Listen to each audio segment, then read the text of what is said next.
प्रेत सिद्धि का शाबर मंत्र, एक रात में करे प्रेत सिद्ध। नमस्कार मित्रों, आप सभी का दैविक शक्तियां शॉर्ट चैनल पर एक बार फिर से स्वागत है। हमारे चैनल से जुड़े रहने के लिए आप सभी का बहुत बहुत धन्यवाद।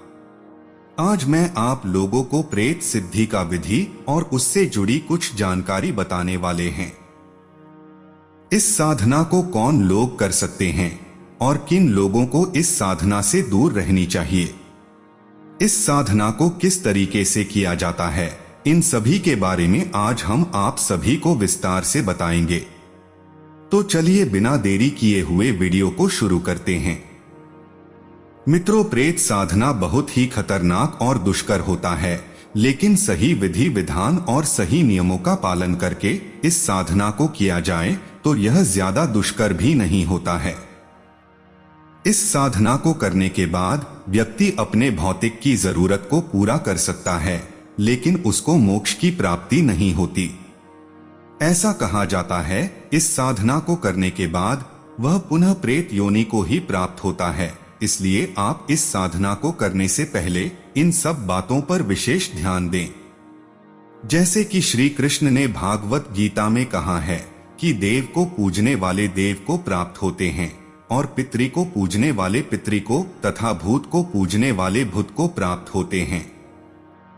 लेकिन अगर आप इस साधना को सिद्ध करने के बाद जगत कल्याण और समाज कल्याण के लिए इस शक्ति का उपयोग करते हैं तो अति उत्तम होगा। और यही नहीं, कभी भी किसी भी शक्ति का दुरुपयोग नहीं करना चाहिए। केवल आत्मरक्षा, परोपकार और सात्विक कार्यों की पूर्ति आदि के लिए ही प्रेत की सहायता लेनी चाहिए। वैसे तो प्रेत सिद्ध व्यक्ति एक अपार शक्ति का स्वामी हो जाता है, वह आसमान्य मनुष्य बन जाता है। जब वो किसी प्रेत को अपने वश में कर लेता है तो वह काफी शक्तिशाली हो जाता है। ऐसी अलौकिक शक्ति को पाकर उसका दुरुपयोग कभी भी नहीं करना चाहिए। स्वार्थ, अभिचार, व्यभिचार, मारणम, उच्चाटन और विद्वेषण कर्म तथा दूसरों को हानि पहुंचाने के उद्देश्य से किया गया कर्म अंत में साधक के लिए हानिकारक ही सिद्ध होता है। ऐसा साधक पाप का भागीदार भी बनता है। अतः आपसे मेरा पुनः फिर से अनुरोध है कि इस मंत्र को सिद्ध होने के बाद कभी भी इसका दुरुपयोग ना करें, क्योंकि जब आप किसी शक्ति से सात्विक कार्य कराते हैं तो वह बड़ी प्रसन्नता के साथ उस कार्य करते हैं। प्रेत आत्मा भी कभी किसी असहाय और दुर्बल को कभी भी दुख नहीं देना चाहते, लेकिन जब आप जबरन उसको कोई कार्य करने को कहते हैं तो प्रेत वह कार्य उस समय पर तो कर देता है, लेकिन अगर आपसे कोई गलती होती है तो फिर वह आपके लिए भी हानिकारक सिद्ध होता है। दुर्बल हृदय वालों को प्रेत सिद्ध करने का कभी भी प्रयास नहीं करना चाहिए। कभी कभी ऐसी सिद्धि जानलेवा भी हो जाती है। अतः आपसे अनुरोध है, सबसे पहले किसी को गुरु बना ले और गुरु धारण करने के बाद ही प्रेत सिद्धि या अन्य किसी सिद्धि को करने का प्रयास करें। साधक को सबसे पहले प्रेत सिद्ध मंत्र को खूब अच्छी तरह याद कर लेना होता है।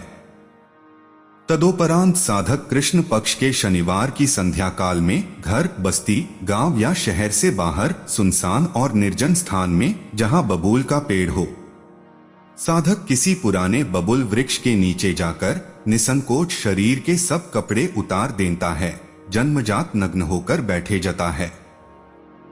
फिर आम की लकड़ी जलाकर अग्नि में काले तिल, काले उड़द की आहुति देते हैं। प्रत्येक आहुति के समय गुप्त मंत्र का उच्चारण भी करता रहता है। जब भी यह साधना किसी साधक को करनी होती है तब वह पहले ही बाबुल के वृक्ष को खोज लेता है तथा उसमें लगने वाले सभी सामग्रियों को पहले ही जुटा लेता है, ताकि उसे फिर बाद में परेशान न होना पड़े। तो जब साधक निर्विघ्नम अपने कार्य में लगे रहते हैं तब अर्धरात्रि के बाद कोई सौम्य या अति भयंकर किसी भी रूप में एक आकृति दिखाई देती है। यह आकृति धुंधली भी दिखाई पड़ सकती है और स्पष्ट रूप में भी दिखाई पड़ सकती है। वह किसी पशु रूप में भी हो सकती है और मनुष्य रूप में भी दिखाई दे सकती है।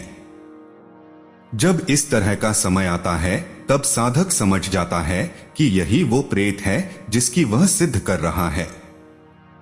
प्रेत देखने के बाद जो अपने होश खो बैठता है या बुरी तरह भयभीत हो जाता है, उसे कोई नहीं बचा सकता। इसीलिए कमजोर दिल वाले और डरपोक आदमी को इस साधना को भूलकर भी नहीं करनी चाहिए।